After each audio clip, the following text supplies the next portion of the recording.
Buongiorno e benvenuti al Museo Veneto delle Campane. Ci troviamo in Villa Fogazzaro Colbachini, ma perché un museo di campane qui? Perché i proprietari di questa villa sono nati imprenditorialmente come fonditori di campane a Bassano, in contrada Angarano nel 1745.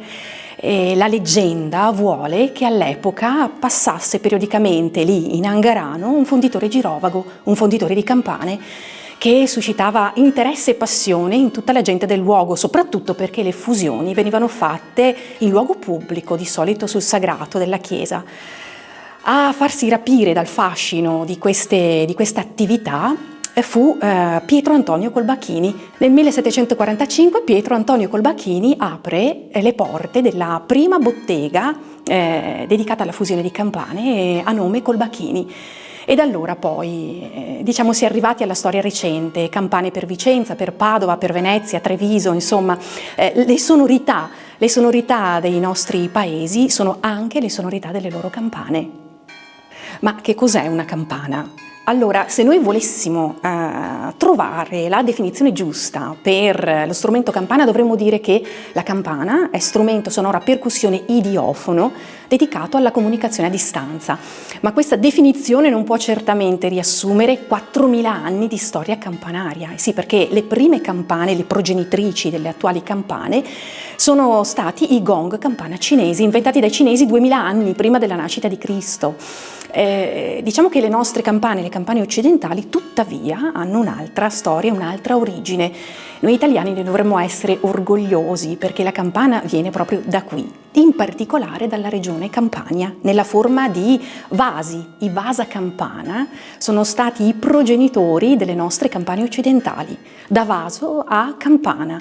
Si capì che questi contenitori potevano servire anche ad altro, casualmente, e una volta percossi si liberò finalmente la loro anima sonora. E da lì è partita poi l'evoluzione che le ha portate ai nostri giorni.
Le campane sono state anche oggetto di razzia. La campana è caratterizzata da un perfetto equilibrio di due metalli fondamentali, il rame al 78% e lo stagno al 22%. Ecco, questo perfetto equilibrio è stato corrotto in un preciso periodo della loro vita. Quando i paesi entravano in guerra, i governanti di ciascun paese dicevano ai fonditori che era importante procurarsi quanto più bronzo possibile per fare quante più armi possibili.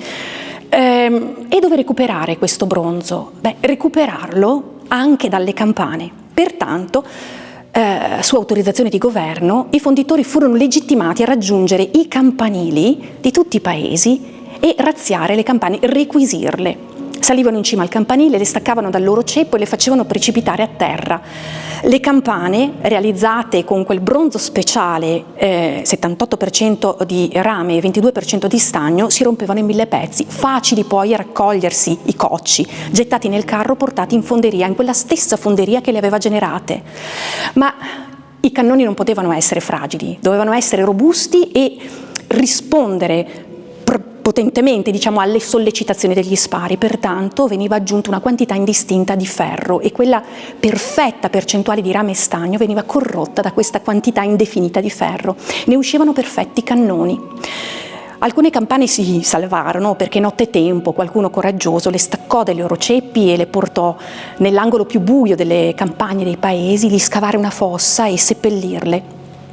A guerra finita, i cannoni non spararono più e quindi furono ricondotti nei forni che prima avevano generato le campane e prima ancora poi e successivamente i cannoni, e lì furono trasformate nuovamente e rigenerate così come erano in origine e ripresero il loro suono, mantenendo nella loro sostanza materica quella quantità di ferro bellico a memoria di ciò che erano state.